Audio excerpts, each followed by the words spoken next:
تیاری آپ کریں، کامیابی اللہ دے گا۔ پھر ہم کیا کرتے ہیں؟ 100 بچوں کو بلاؤ، 15 بچوں کو بلاؤ، ہمارے گھر میں قرآن خوانی کرنی۔ کوئی نہیں پڑھتا بھائی، کوئی نہیں پڑھتا۔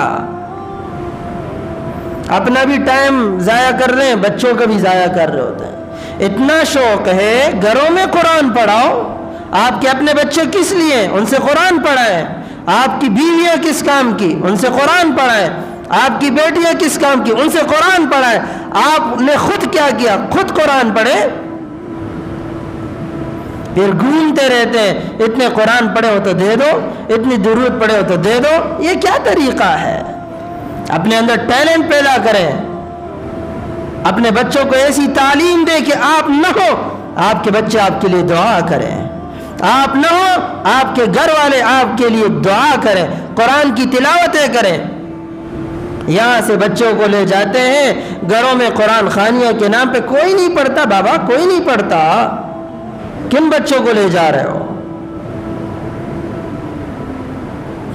قرآن پڑھنا ہے خود پڑھیں، قرآن کی تلاوت کرنی ہے، بخشوانا ہے خود بخشوائیں۔ مزہ تو یہ ہے۔ قاری طیب قاسمی رحمۃ اللہ علیہ سے کسی نے پوچھا آپ نے اپنے والد گرامی کے لیے کیا کیا آج تک؟ قاسم نانوتوی رحمہ اللہ کے بیٹے ہیں، انہوں نے فرمایا جب سے وہ اس دنیا سے گئے ہیں کوئی رات ایسی نہیں گزری جو ان کے لیے میں نے نوافل نہ پڑھے ہوں۔ یہ نیک اولاد ہے۔ ان اولاد سے آپ تمنا کرتے ہو، توقع رکھتے ہو، جنہیں آپ نے قرآن نہیں پڑھایا وہ آپ کی مغفرت کا سبب بنے؟ نہ، ایسا نہیں ہو سکتا۔ پہلے تعلیم دیں، ان کی تربیت کریں۔ ایک قبرستان میں ایک قبر پر کھڑا ہوا میں، یقین جانیے وہ قبر 1971 اور 72 میں اس شخص کی میت ہوئی تھی۔ اس قبر کا عالم یہ تھا، حال یہ تھا کہ میں نے اپنا اندازہ لگایا کہ بس اسے دفنا دیا، چلے گئے، 71 سے ابھی تک کوئی بھی نہیں آیا۔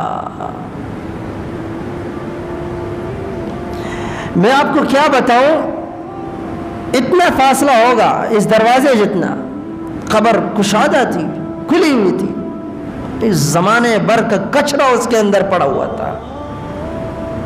میں کیا توقع کروں؟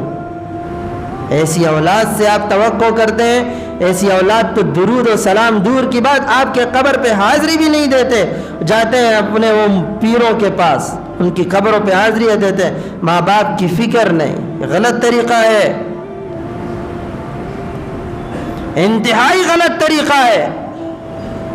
اپنے والدین کی قدر کریں، دنیا میں بھی، ان کی دنیا سے جانے کے بعد بھی آپ پر لازم ہے۔ آج آپ اپنے والدین کی قبروں پہ حاضریاں دیں گے، ان کے لیے درود و سلام پیش کریں گے، ان کے لیے آپ قرآن کی تلاوتیں کریں گے، ذکر و اذکار کریں گے، بخشوائیں گے تلاوتیں کر کے۔ میرے عزیزو یہ کامیابی ہے۔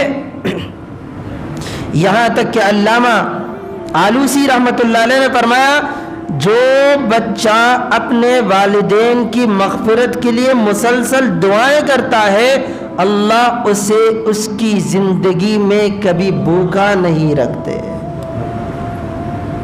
اس کی زندگی میں ہمیشہ برکتیں ہوں۔ تو تربیت اولاد کی ہونی چاہیے، اپنے بچوں کی تربیت کریں۔ اب تربیت ایسی کریں، سب سے پہلے میرے عزیزوں قرآن کی تعلیم دیں، قرآن سکھائیں۔ میں نماز میں کیا پڑھ رہا ہوں مجھے پتہ ہی نہیں، رٹے مار رہے ہیں ہم۔ ایک سورت کو یاد کیا، اس سورت کے اندر اللہ کا حکم کیا ہے یہ دیکھیں،